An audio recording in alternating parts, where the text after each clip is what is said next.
Okay, so we have got 176 people in the class, so not bad. I'm sure some people would come in late, but today I want to talk about some important things. First of all, with the help of your class and SPG representative Aditi Das, thank you very much, Aditi.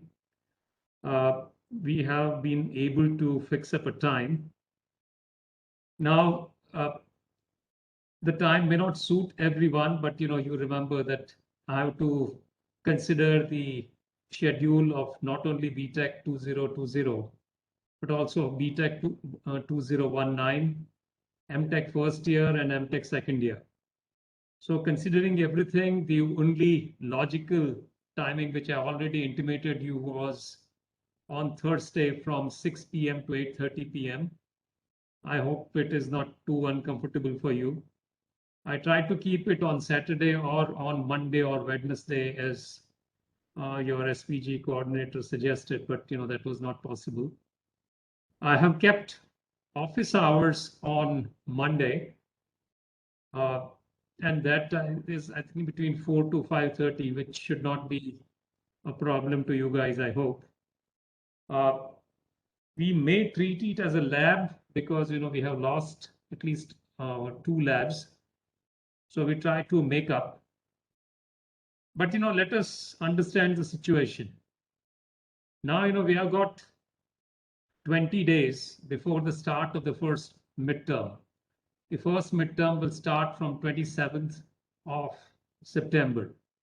I don't know when the exam of computer organization will be kept, but definitely it would be sometime between 27th to 29th of September.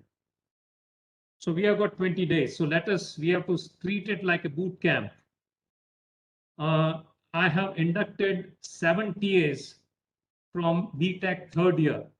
So students who have just finished their second year 1 year ago, and they took this course a year ago, and all of them have got AA grades. And thankfully, those grades were obtained when there was no online exam. So I believe that would be a genuine AA grade. So, I mean, those guys are there. There are 6 BTech third year TAs and 7 MTech TAs. So now you've got 13 TAs. So you guys will be divided into 6 groups, and each group will have 2 TAs. So you will be given one Google Meet program, and then assignments will be given to you during lab, and they can take care of your problems. They will be giving you loads of homework and programming assignments, and I hope you will do it, and you will do it regularly so that you can score marks in the midterm. In the midterm, I mean, since I'm sure you must have looked through the textbook, and the type of exam, there will be 3 kind of questions. The first question would be instruction would be given, and it's supposed to judge the output, that what would be output of this particular instruction. Or second type of question would be what is wrong in this instruction. So some instruction may not be in its correct format. So you have to identify what is the problem in that instruction. Third kind of question would be a small program would be given in which there are 3, 4, 5 instructions, and you are supposed to say what would be the output of this program, or what would be the status of the register after the execution of this program. And fourth or fifth kind of question would be what is wrong in this program. So basically just take a look at the program and say, what's the problem? Okay, so these are the kind of questions that would be asked. I have asked you to start reading from chapter number 2 through chapter number 7. You can read those chapters, and especially chapter 4 is important. It teaches you how to write your first program. Also, the video which has been given to you, they have created a project, and how a program has been to be written, how a project is to be created. Everything you should know before the lab starts from Thursday. So this Thursday would be your first lab, but don't wait for that. You can start writing your small programs, or you can take programs which are given in the textbook, put it in your Kyle, and get an answer. Now, the best way to learn about how to solve a problem is by using Kyle. Even if it's like a one-line instruction, you can write a program, one-line program, and you can get the output. In fact, whatever instructions that we write or give in the exam, the answers are checked through Kyle. And whatever output the Kyle gives is considered as the correct answer. So you can also do the same. You should create a practice of solving the problem using this 3-page ARM quick reference guide. I think I've already given it to you. If I have not given it to you, then the TAs will supply it to you. But have I given you the ARM quick reference guide? Can someone tell me? It's basically a 3 or 4-page PDF thing where each instruction is explained in small detail. Have I given it to you either in class, Google Classroom, or by email?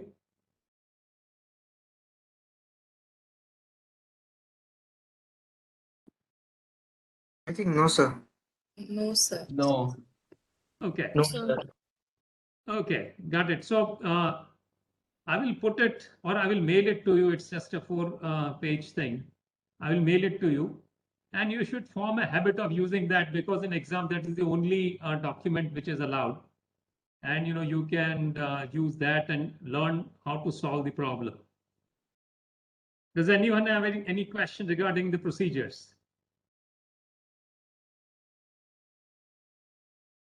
Okay, so now let us move on.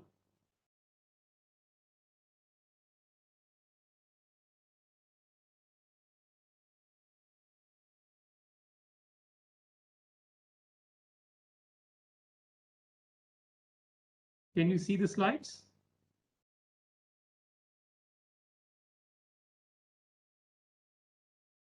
Yes, sir. Okay. So in last lecture, we were talking about processor modes. The first one is a user mode, and the other ones are associated with a particular interrupts or exceptions. So you enter FIQ mode when you have high priority or fast interrupt is raised. You enter IRQ mode when a low priority or a normal interrupt is raised. Then there's a supervisor mode, which is enter on a reset and a software interrupt instruction is executed.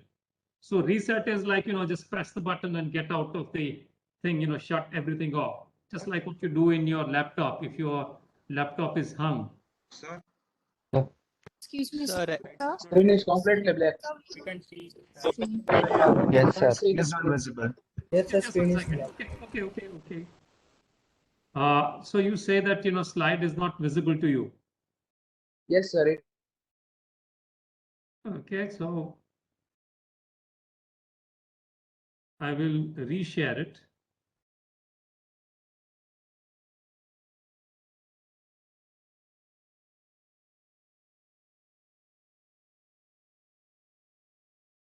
Okay, is it visible now?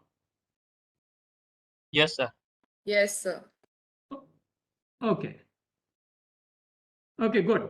So, we have talked about 6 operating mode. The first one is a normal user mode, which is like, where most of your programs would run. And then there are modes which are associated with the 5 or 6 modes, which we have said, FIQ mode, which is associated with fast interrupt, IRQ mode, which is associated with a normal interrupt. And there's a supervisory mode, which is entered when you hit a reset button or a software interrupt instruction is there. Now, software interrupt instruction is usually used for debugging.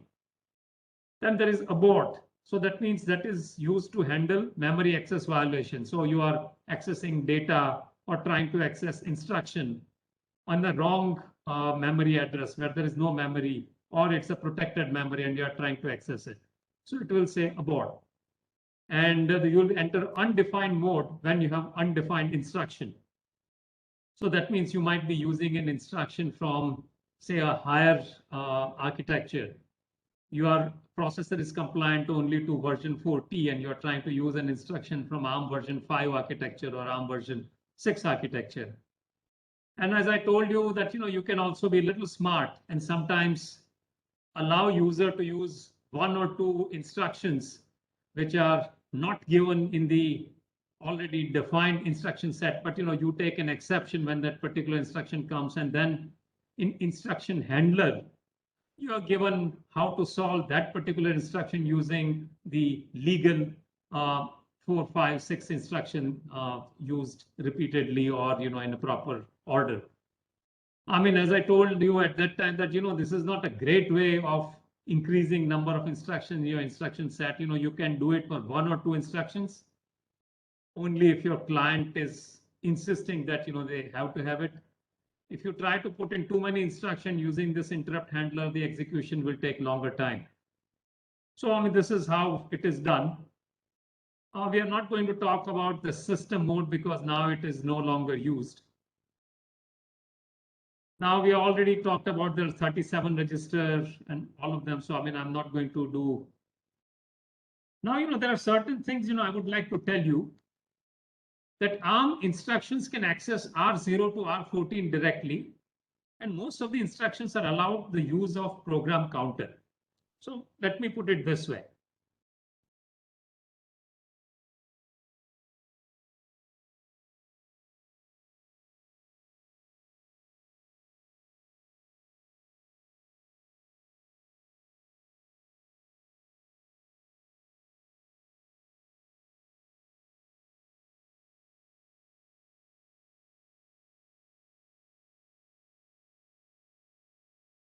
Okay, so now you've got your registers R0 to R13, then R14 is your, I believe it is your stack pointer, R15 is LR, and then there is program counter. And then there is CPSR. Now, you need to realize, I mean, now things that, you can use names as R0 or R0. Both of these are legal names. So in your program also, you can refer to register as capital R or small r. But, you have to be consistent. If you have written the program using small r, then it should be small r all the time, or capital R, then it should be capital R all the time. It would make it easier or make your program more readable. So you can write your program as capital R something, register name, or small r, and then register identifier, register R1, R0, R1, R2, R3, so on and so forth.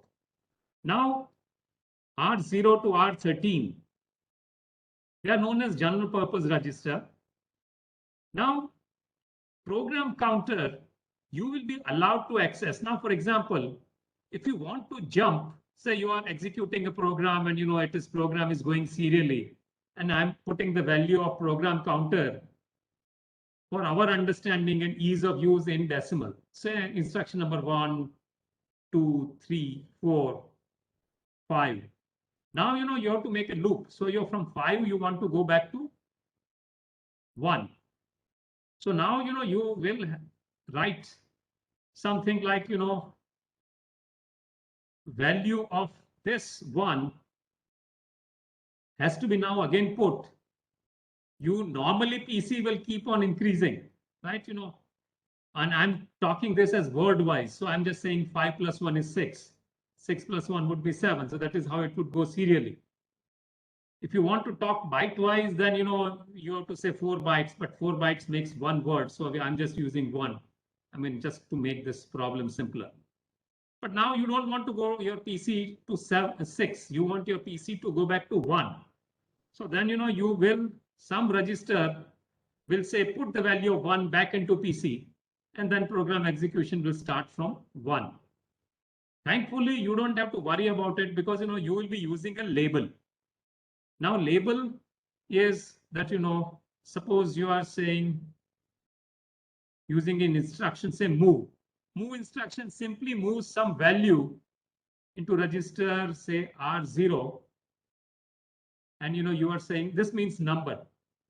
So you are putting a number 0 into R0. Then you will say go to target. Then you will say branch. I will say branch to target. Then I will say move R0 number 1, and then the label would be target. And then you will be writing some other instruction. Now this is in your C language. It simply means you have come up to this line of execution, which says put the value of say 0 into register R0. Then this branch is unconditional branch. So just writing B is unconditional branch. And you say you have to go to label target. Here you will write target, which is outside this line. And then write another instruction. So thankfully, you don't have to worry about writing the value. This will be taken care of by compiler. But I want you to remember how it is done. So thankfully, for the ease of use of programming, you are supposed to write labels. And this, if you have read chapter 4, it teaches you how to write these labels. And you can give your label any name. Usually the name should be something that you can understand later on, or why you kept that name. So here I just simply kept as a target. So I'm saying branch to target, and this is where target is. Target could be anywhere, and you jump to that address, and then this simple B is unconditional branch. You will see that there are conditional statements. So that means branch if 0, branch if previous result is not 0, branch if previous is not equal, branch if greater than or equal to. We will see this conditional execution later. But if there is no condition which is mentioned, and if it is just B, then it is unconditional branch. So it is like your go-to statement. So that jump, no matter what was the previous statement, that result doesn't matter. You are forcing it to go to a target. So you come to here. So this is how you will write a program. I'm not going to spend too much time on algebraic or logical instruction because those are pretty self-explanatory. I don't need to explain you what add means or what subtract means, because those are explained and very simple. Add R1, R2, R3 is add the content of register R2, content of register R3, and put the result into register R1. Or subtract R1, R2, R3 means subtract the content of register R3 from the content of register R2 and put the result into R1. Same thing with multiply R1, R2, R3 means multiply the content of register R2 with content of register R3, put it into R1. So this thing, if you just read it once, you know what it means. So, and same thing with logical. So I'm going to talk only about this branch instructions, and which I'm going to talk about this conditions a little later. I'm going to talk about testing conditions. So that would be like compare or test.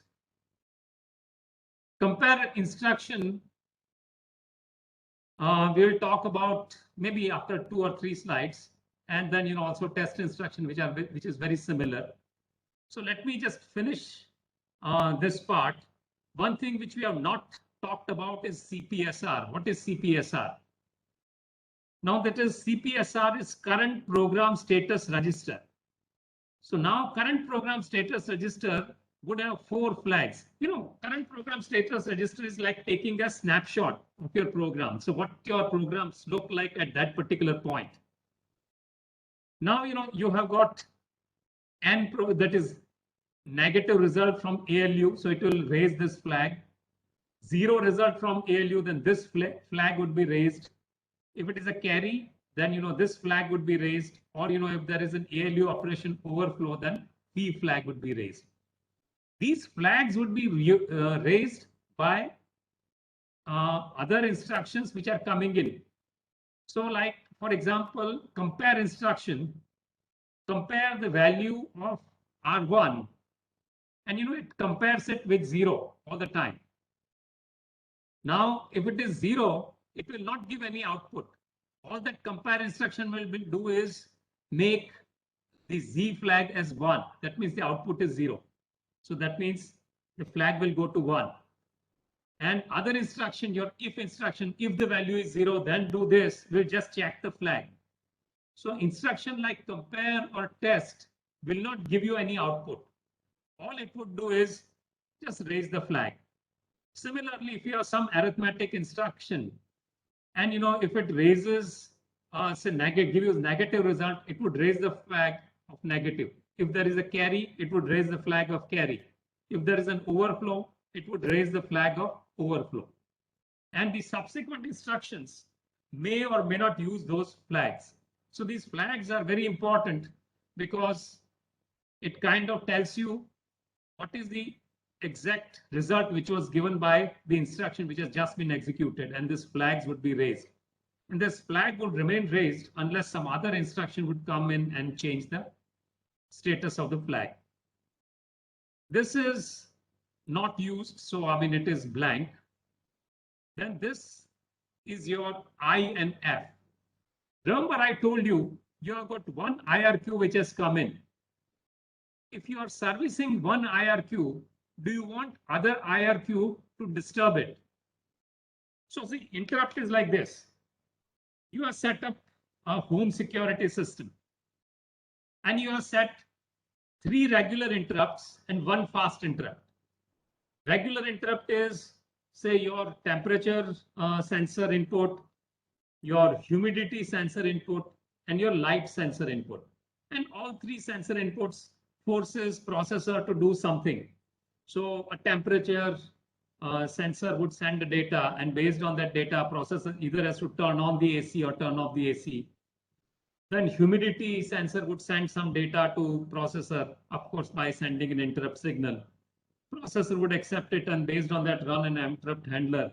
That okay, if the humidity is beyond certain value, then it would turn the dehumidifier. And same thing with about the light sensor. It would send an interrupt to processor and send the value of light, say between 0 to 100. And if the value of the light is below 50, then processor would say, okay, turn on the light bulbs. So these are all normal interrupts. And of course, a fast interrupt would be smoke alarm or fire alarm, one of those two. Fast interrupt should be only 1 because VIP should be only 1, right? So now you have got a couple of choices. For fast interrupt, the things are very simple. Fast interrupt can overrule the normal interrupt. So if your temperature sensor is knocking on the door, telling that, okay, now temperature has gone from 25 degrees to 27 degrees, and please turn on the AC, that message can be overridden by fire or smoke. If the temperature fast interrupt sensor, which is either fire or smoke, if it sees that, it would say, okay, overrule this IRQ. So fast interrupt always overrules the IRQ. IRQ say, okay, throw away the IRQ interrupt. Not very important, but fast interrupt, that means interrupt coming from, in our example, from fire sensor or smoke sensor is the most important thing. So that is very understandable that in a fast interrupt comes, you don't want other slow interrupts to come. There could be one thing that, if one fast interrupt is being served, do you want other fast interrupt to come in? Well, first of all, you should not have 2 fast interrupts. So it's like calling 2 chief guests to your program. So which chief guest is more important? So if I were the designer, I would say, let there be only one FIQ. So there is no question of, say, if one FIQ is being serviced and if another FIQ comes, what should I do? Because, that's a very tricky situation. But, if it is given, if you want to do it, and if you want to serve them one after the other, it's up to you, but not advisable. For IRQ, there is always a question. If I'm servicing one IRQ, and what if other IRQ comes? Then it is up to you. If it is one temperature sensor and then humidity sensor report comes in the same time, do you want to put this temperature sensor aside and service the humidity sensor report first? Up to you. So you decide. You mark it as 1 or 0 upon you. The last one is this T. If T is 0, that means processor is in ARM state. That means the instructions which are coming, they are ARM instruction. If you set T equal to 1, then that means the processor is in thumb state and instructions which are coming in are thumb instruction. You can write programs both or in a combined. Some instructions are in ARM, and then you write a small piece of code in thumb, and you can write another piece of code in ARM. You can do it. But there is one instruction which you should remember is BX. BX instruction is used for changing from ARM to thumb.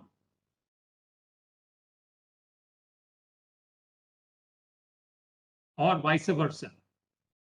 So if you have written some ARM instructions, then you say BX. And that means now you're going into thumb. So whatever instructions which are written below this are treated as thumb instructions. Then again, if you write BX, then again it would jump from thumb to ARM, so on and so forth. And finally, these are the mode bits. And this mode bits corresponds to the modes which is showed over here. So from user, if an interrupt comes and if it is FIQ, it would jump to the 4 or 5 bits which assigned to this FIQ, or 4 or 5 bits which are assigned to this IRQ, so on and so forth. So as I told you, this CPSR, that is current program status register, as the name is self-explanatory, it would give you the state of this program that, as far as this particular program instruction execution goes, this were the flags. You are allowed one IRQ to disturb another IRQ. You have not allowed one FIQ to disturb another FIQ. The processor either is in ARM state or thumb state, and it is working in either user mode or FIQ mode or IRQ mode or undefined mode or whatever.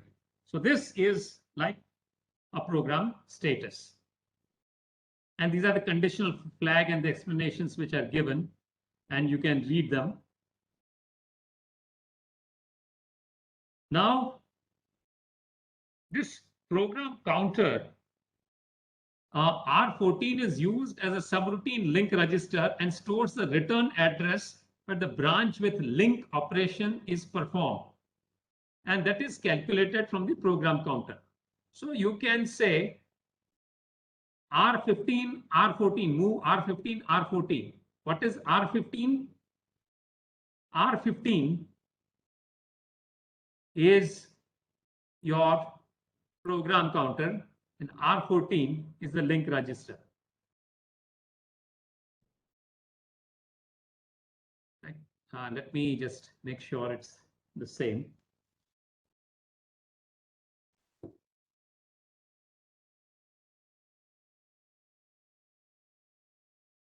Can someone check and tell me? I'm also checking.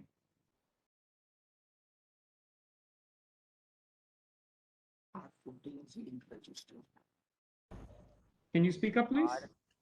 R14 is link register, R13 is stack pointer, and R15 is program counter. Okay, so R15 is link register, right? No, it's program counter. Yeah, so this is correct. So basically what you are trying to say is put the value of link register into program counter. So that means you have gone to a subroutine. If you want to return from subroutine, when you left your main program to go to subroutine, you saved the value of program counter into link register. Now for subroutine, or it is interrupt handler, it's the same thing. You save the value of program counter into link register. And when you want to come back, you do this. That means, now you are putting the value of wherever you left your main program, you are putting that value into program counter, and you will start from that point onwards. So this is a return from the link branch. I'm just jumping over this exception handler because, I want to finish some of the things so that, you can start your labs or you can start reading the programs which are given. I will come back to instruction, this particular vector table and what the vector table means. Not very difficult. But, let me start with this. This is your ARM instruction set format.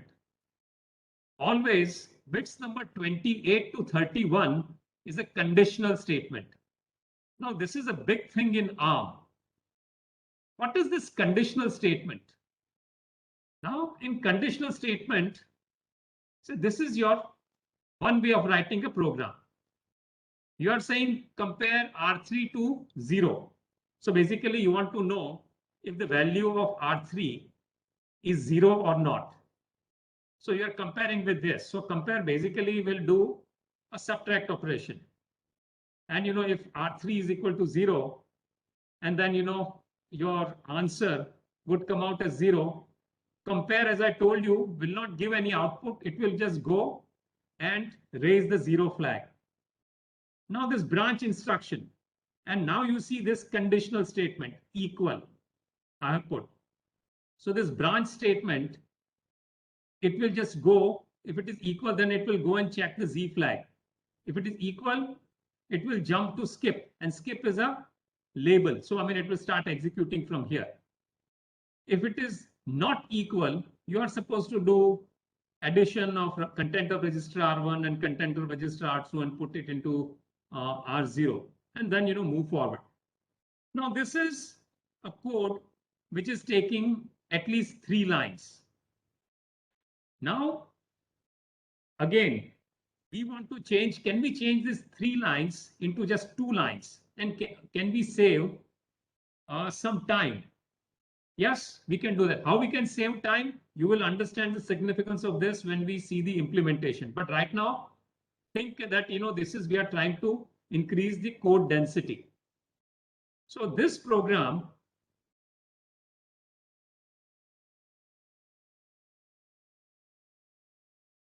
can be written in this way. Now, what have we done? ARM has done a big thing which no other processor company had done at that time. All algebraic instructions were not allowed to change the flag. So add will give some value, subtract will give some value, multiply will give some value, so on and so forth. But here, ARM has allowed you to add an extension to normal add instruction. That means add if not equal. So this not equal will just look at the flag. And if the flag is 0, then it will do nothing. So this instruction will not be executed.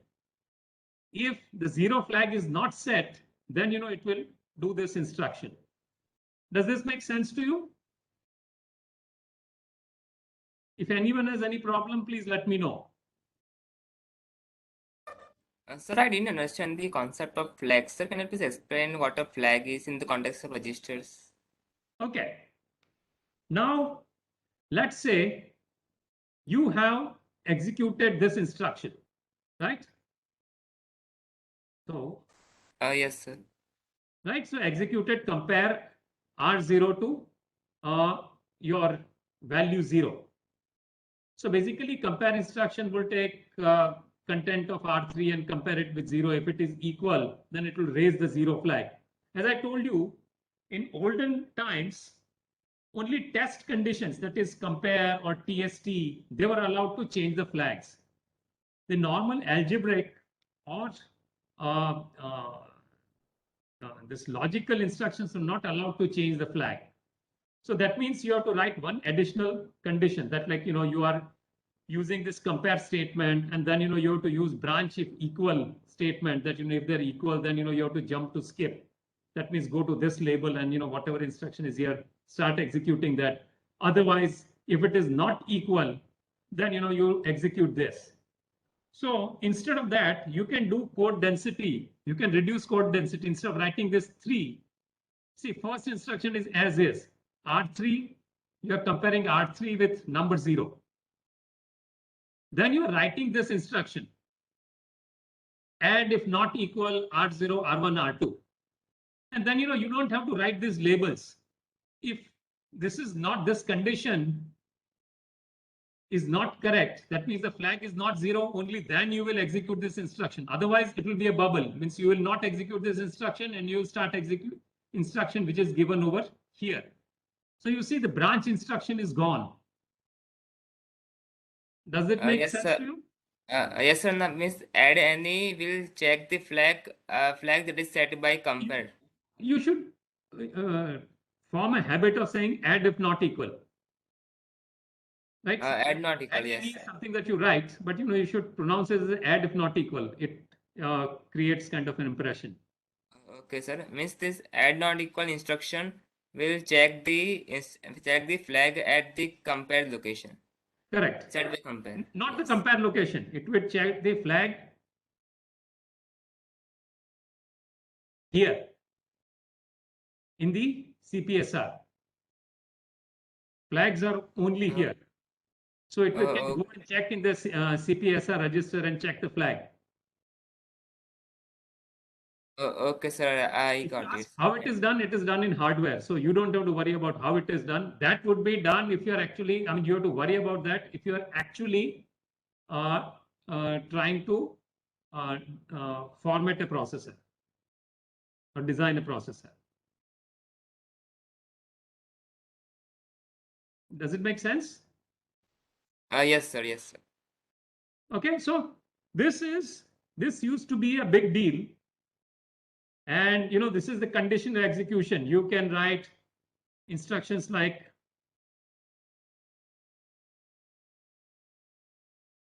subtract if greater than. There are 16 conditions which are given which you can add. So if you write just add or just subtract, that means you do it anyway. You don't have to check for condition. So previous statement, if it is saying if it is greater than, less than kind of statement, if not that is compare, then if it's something. So if you say see if value of register R1 is greater than R2, if not, then subtract, then you can write just subtract if greater than, or you can write subtract if less than. These kind of examples are given in your book. You can go and check it. The second thing which is given and which is important. So first one is known as conditional execution. Second thing is setting up of flags. As I told you earlier, flags could be set only with compare instructions or test instruction. But here, your arithmetic instructions themselves can set the flag. So that means you are saying content of register R1 and subtract 1 from it and put the value in register R1. If the register R1 value is 0, then raise the Z flag. So here you will not have to write compare R1. This statement you don't have to write if you write S after this.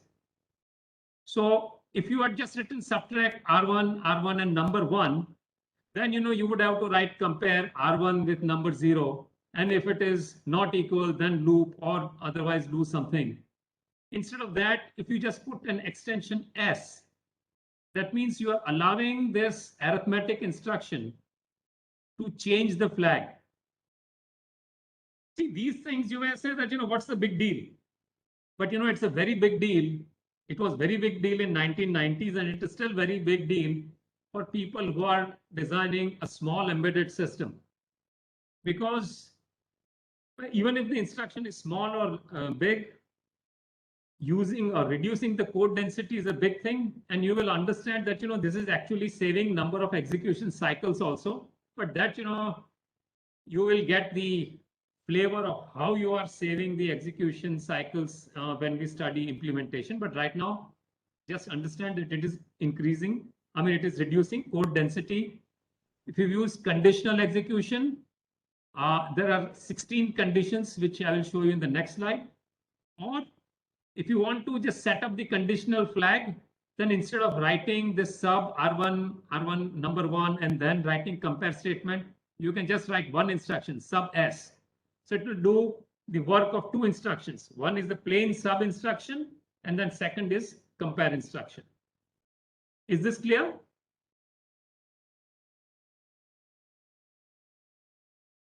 Okay. I assume if no one is asking any question. This is the conditional statement. It will says, this non-executed instruction will take up extra one cycle.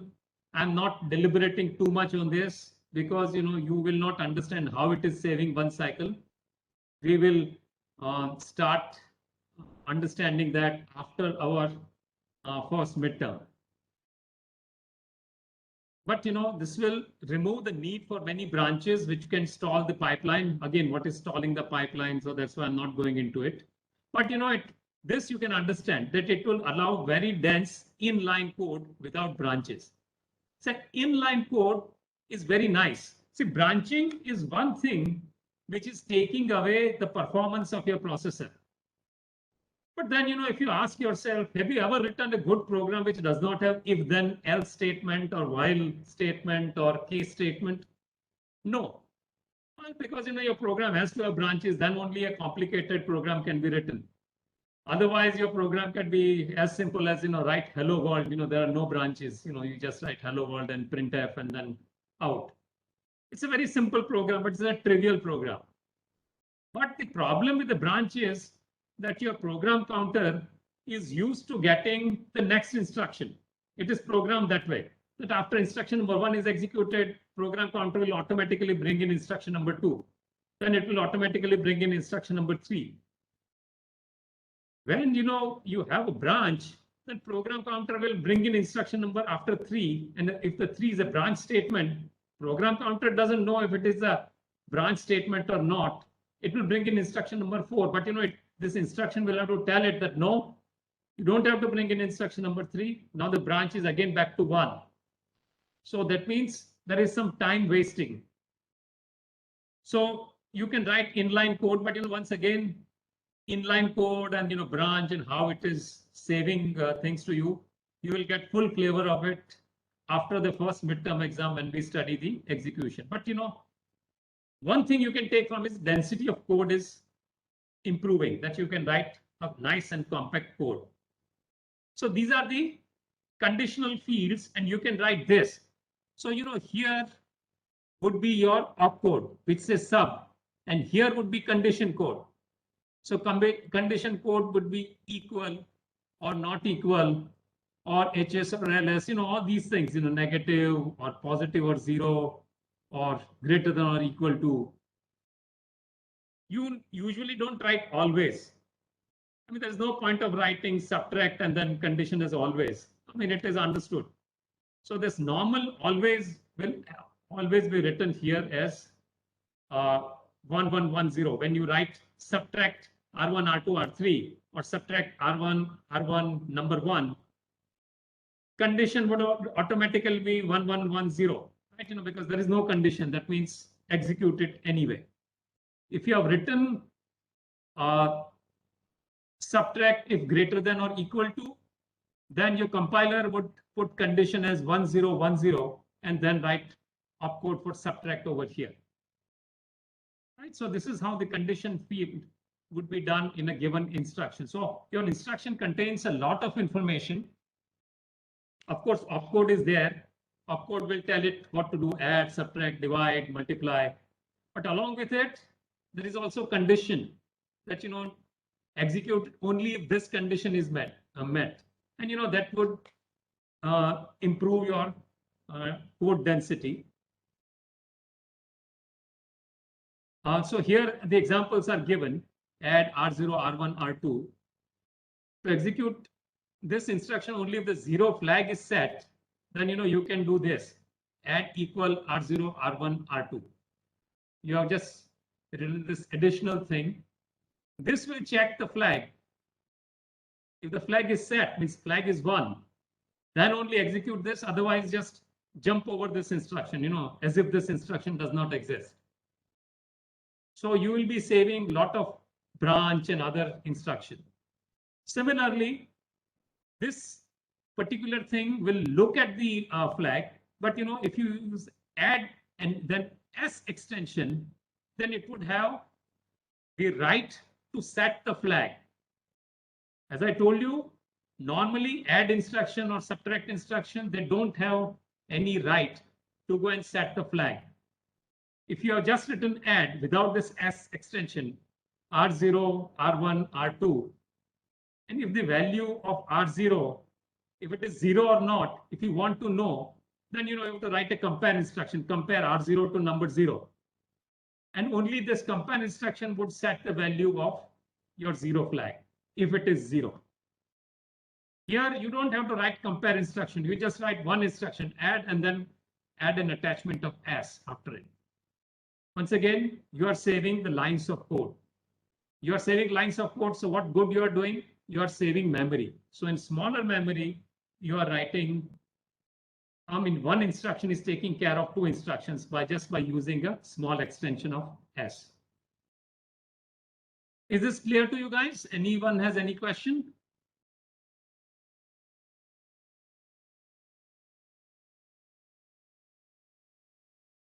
Okay. Sir. So moving forward. Sir, Yes. sir, this add as instruction will first do addition or will first set the flags? Well, of course, it has to do the addition first and only then it can set the flag, right? Okay, sir. It will depend on the result. Whereas add equal will first check the flag and then do the operation.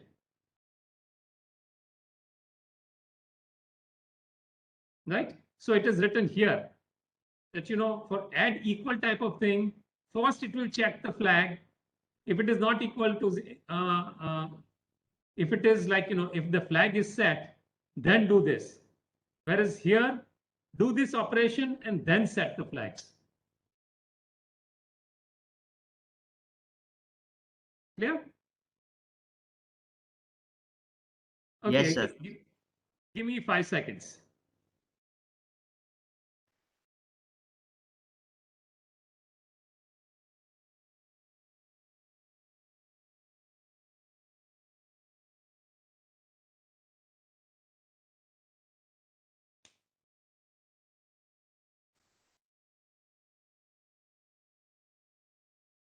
Okay, moving on. So I hope this is clear to you. So this is conditional thing, and this is considered as a very big thing in a processor. And ARM is the first one to enter it, and you can write your code in a very compact form. Now, branch instruction, there is an offset. Now, as you see that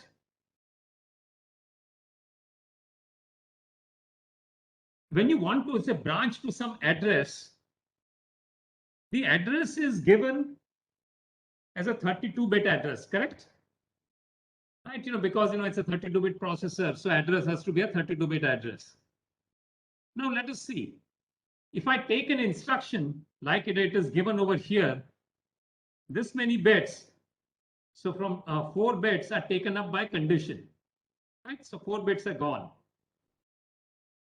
Now, 1 bit is taken as whether the branch with link or just normal branch. If it is just a simple branch B, it's an unconditional branch.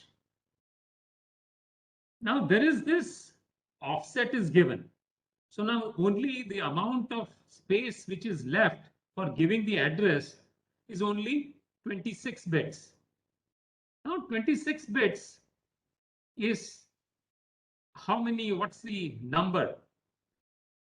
I told you, you should always remember this. 2 raised to 10 is 1K, 2 raised to 20 is 1 meg. And this is 0 to 23. So 24 bits is 2 raised to 24. So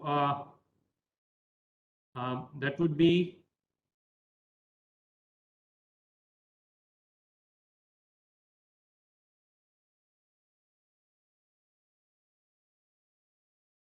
this is 16. Okay. So this is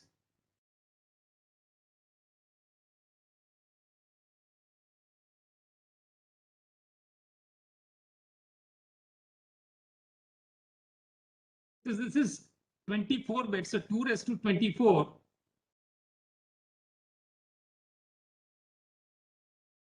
is equal to 16 M, right? Now people do a smart trick. What they do is they will shift your, if you look at the value of your addresses for instruction, your instruction is in a word. So that means 4 bits together. So first word would be at 4, sorry, at 0. Second one would be at 4. The third instruction would be at the 8th byte. So if you look at this, the last 2 bits of any instruction which is given for a word will always be 0, 0. Just think about it. If you want to make sure what is 4, it is 1, 0, 0. What is 8? It is 1, 0, 0, 0. What is C or 12? It is 1, 1, 0, 0. Right? So last 2 bits are always 0. So what they do is, if they want to put this in compact format, they shift it by 2 bits, because last 2 bits of an instructions are always going to be 0. So they are neglecting the last 2 bits of the address and then putting from address number bit number 2 to 25. So now you are increasing the range. So what advantage you have got? Now instead of 16, you can write 64, right? You are shifting by 2 bits, right? So 16, if you shift it by 1 bit towards the right hand side, it is 32. If you shift it by 1 more, it is 64, right? So now you have got 64. And if you put it in a sign format, then it would be 32 meg plus minus. This is an important conceptual point. Have you understood this? Yes, sir. Does anyone have any problem? Sir, I am not able to understand. Can you please repeat it? Okay. See, now if you write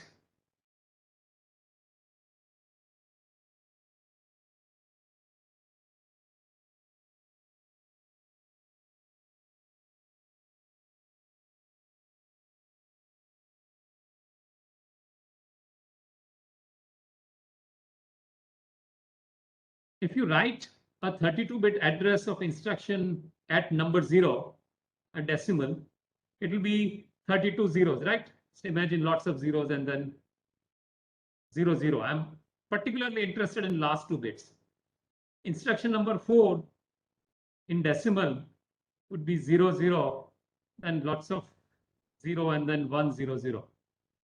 Instruction number 8 would be, and then it will be instruction number 12 would be 1, 1, 0, 0. Here everything would be 0, 0, 0.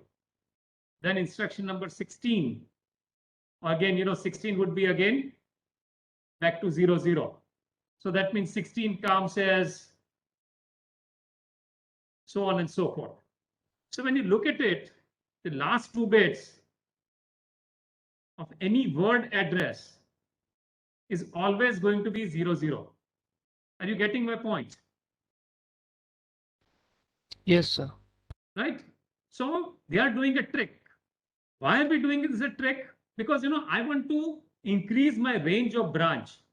See, I have got possible 4 GB of memory. Now 4 GB extension could be like, this is say 0 and this is 4 GB. I like to see my branching thing, pointer can go up to a much wider scale because, my program might be bigger program or whatever. So they say that, if you just neglect last two zeros, so what you can do is shift right by 2 bits.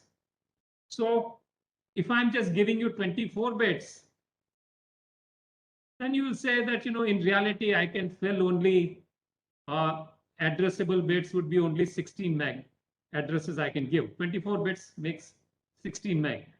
But I'm saying, actually, I'm giving you not 24, but I'm giving you 26. Why? Because last 2 bits I've ignored. I've not even written them. So now you say, oh, in that case, I can address 64 M, right? Or you say the most significant bit is a sign bit, then you can say I can write 32, right? The most significant bit, if it is 1 or 0, if it is then, positive or negative, you can write that particular way. So then you can write it like this. And basically what that means is you have increased the range of your branching possibility. That, if you are here, you can go up to 32 MB on this side or 32 MB on this side. Are you getting my point? Yes, sir. Now it's understood. Thank you. Okay, so this is what we mean that, the branch, if it is unconditional branch, then, offset is given. Then, you can go up 32 bits or down 32 bits. But, thankfully, you are not too much worried about counting the range of address. Why? Because, I told you in the program, you write program like this. Say move register R1 with some value, say 0. Then, you say that branch to target. Then, so there are some instruction, and then, after there is another instruction, another instruction, another instruction, and here you have written the label target. And then you have written some instruction. Here, this is unconditional branch, so it does not have to see whether, anything is equal, less.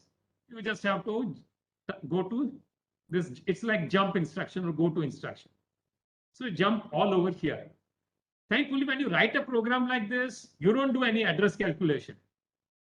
So compiler saves you from that worry that, it doesn't make you worry that, you are jumping too big, too small, you are going up 32 MB or down 32 MB.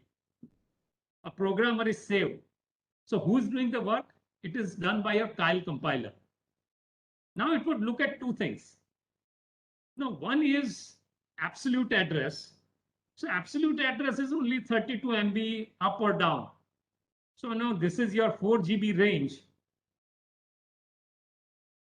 And, your up or down is only 32 MB. So if your program is somewhere over here, starting from 0 to whatever, then, this 32 MB makes sense that, your program space is here, starting from 0. And, the limitation which is given to you is, say, 8 MB space is given. So this is more than sufficient. You can't jump this much because, the thing is only given as 8 MB. Now, but, I'll give you other case. Suppose some company has given you space for user program between 2.5 GB and 3 GB. This is the memory address. You can convert this into hexadecimal. Now you'll say, how am I going to use 32 MB? Because 32 MB is an absolute value. And 32 MB is just jumping in the range, which is somewhere over here. It can't even touch this point. So what would be done? That your compiler will done something which is known as PC relative address.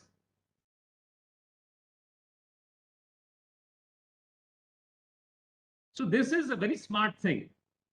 So what it will say is, it will look at the current program counter value and add and subtract this absolute range from it. So now you see the advantage that, this is your program counter value, and plus and minus 32 MB will be measured from that particular point and not from absolute point, because absolute value plus minus 32 MB would just restrict you to the bottom 64 MB space, up 32 minus 32. But what if your program space is here? Then it has to be PC relative. So you put the value of PC, that would be your reference point, and then from that PC you can go up 32 MB and down 32 MB. Thankfully, you are not worried about it. Your compiler is doing it, but you need to know that. Is this concept clear? Does anyone have any problem? Then speak up.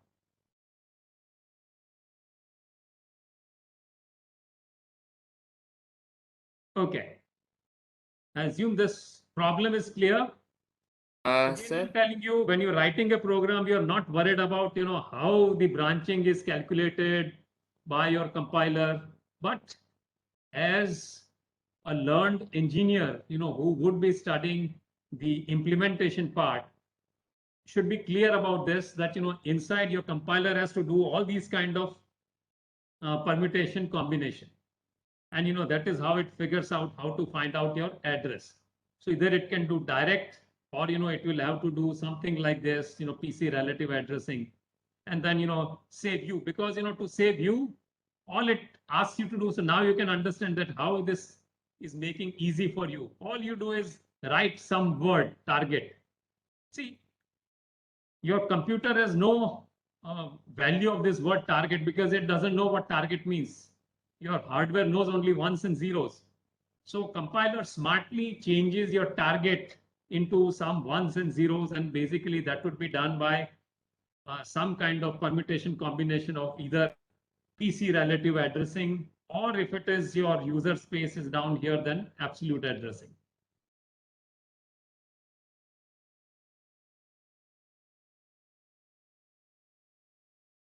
Okay, data processing instruction is all arithmetic instructions, that is add, subtract, multiply, divide.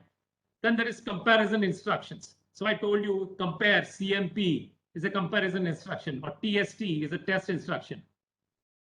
Comparison instruction never give you any result. So that means there is no output.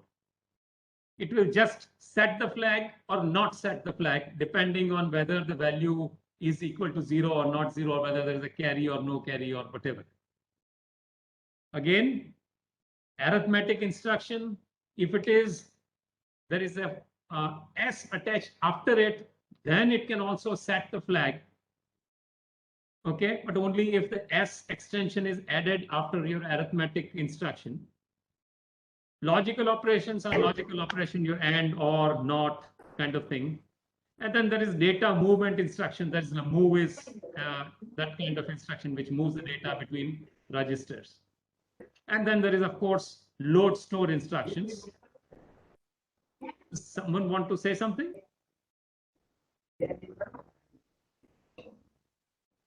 Okay, if you don't want to say something, then please turn off your mic.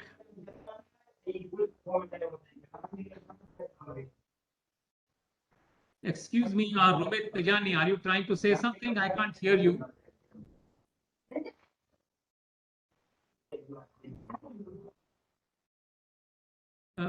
Okay, Romit Tejani, I can't hear you. You can type your question in the chat window. In the meantime, I will go forward. So arithmetic operations are this which are given. And this is the syntax. Of course, you can always add this conditional statement, and this instruction will be conditionally executed. So this you can add, subtract, all these instructions you can add conditional statement after it, or conditional part after it, that you can do subtract only if the previous result is greater than or equal to or something, or greater than is GT, GE means greater than or equal to, LT means less than, or LE means less than or equal to. Right? So those conditions can be added. These are the comparison instructions. As I told you, they only update the condition flag. You don't have to put S instruction after this because these instructions are anyway going to change the flag. So you don't have to have S instruction after it. So there is compare. This is CMP means operand 1 minus operand 2, but results are not written. CMN means operand 1 plus operand 2, but results are not written. TST means operand 1, it is ended with operand 2, but results are not written. And same thing, TEQ means operand 1 exclusive OR with operand 2, but the results are not written. It will just update the condition flags. These are the logical operations. You can do this logical operation.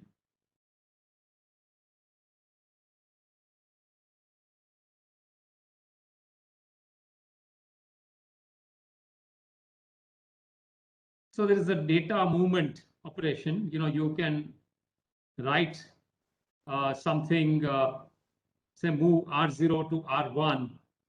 So you can directly move the content of register R1 into register R0. Does anyone have any question? Romit, once again, turn off your mic.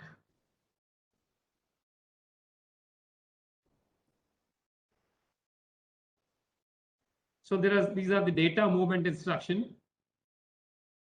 Barrel shifter, I will go later in the next class.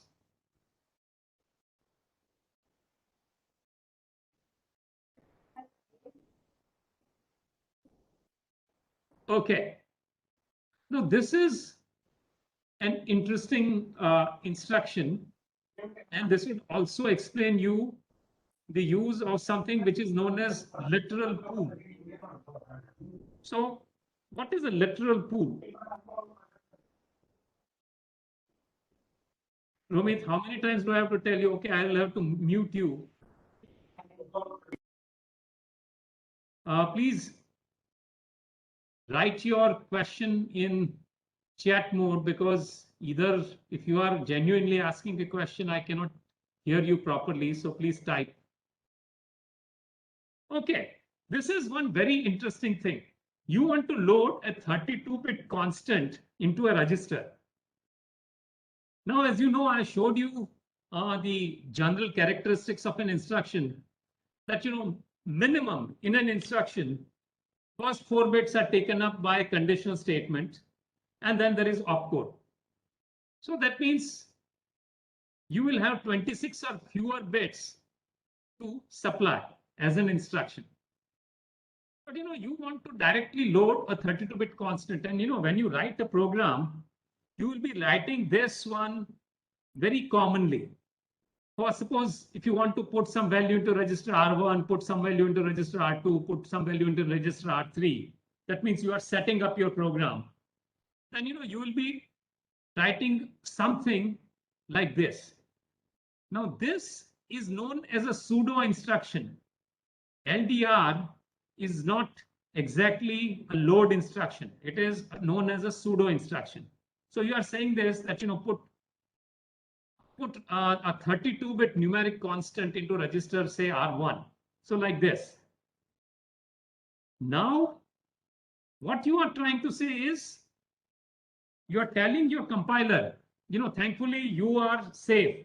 Aapne to bol diya, put this 32-bit value into register R1. Now your compiler will have to think, how do I generate this 32-bit constant? One thing it would do is, may use a move instruction. Now in move instruction, it can generate, say, 8-bit values every, 0 to 255. It can put write 8-bit values very nicely. Then comes, if you shift it, then there would be a shifting by a steps of 4. Then it would be shifting by a steps of 16, and then 32. So the values you can generate, immediate values out of 8-bit, you can generate some values like 0 to 255, you can generate 0, 1, 2, 3, 4. This is very nicely explained in your textbook. Now, what you are trying to say is, how do I generate the value, a 32-bit value? Now you can use a move instruction. Now, move instruction would say, okay, I can generate some values, but not all values, right? Because the immediate values, I can generate 0 to 255, any value in between them in steps of 1. But, these values I can generate in the steps of 4. So, I mean, I'll be missing out. If I have to write 257, then, how I won't be able to write 257. So then your compiler will have to work very hard by using permutation, combination. It may use PC relative thing and finally generate a value of 257 or some value which is odd value, say 55555555. This is an odd value. You cannot generate it by rotation, because with the rotation or shifting, you can only generate a value which is of the order of 2 raised to something. Whereas 55555555, which is given over here, is completely an odd value. So you will have to, or your compiler will have to work very hard to generate a value like this. And then, it will use multiple instructions. It may use move, it may use PC relative addressing, it may use, say, multiply, divide, and then, generate that value. But finally, when it will generate that value, it would attach it after your exam. I mean, after your problem is done. And that is known as literal pool, LITTORAL POOL. There is a whole chapter on it. I think chapter 6 or 7, which is given as constants and literal pools.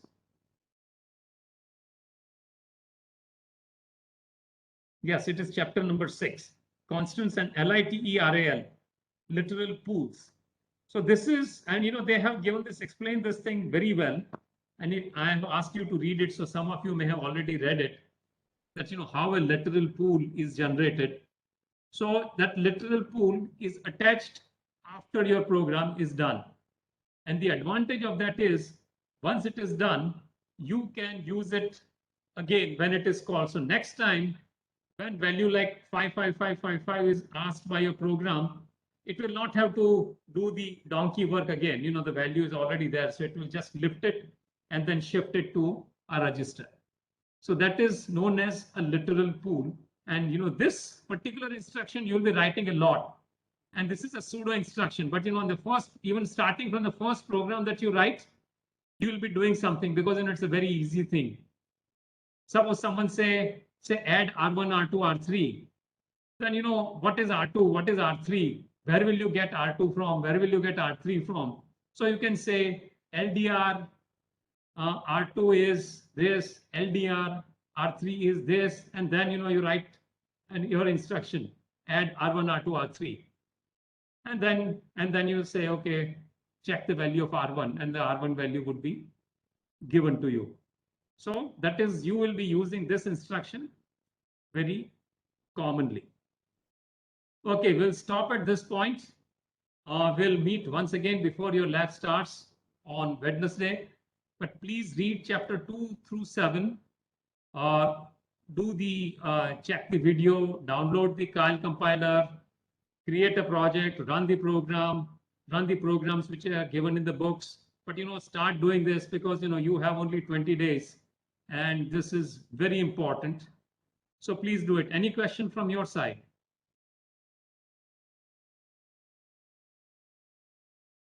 Sir, could you please upload the slides on Google Classroom? I'll try. Yeah. Thank you. Sir, Yes. sir, can you say which chapters we have to do now from the book?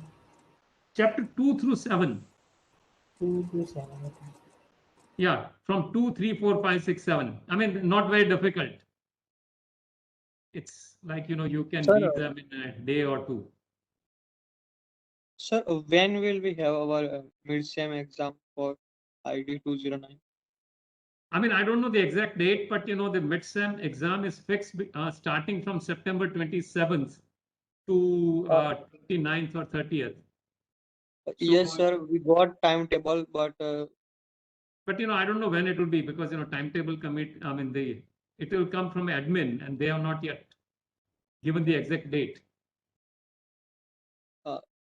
sir, we have got mail and we have got timetable, but there is no IT 209 exam, so that's why. Okay, so I will check with them. Okay, sir. Thank you. Yeah. Okay. Thank you.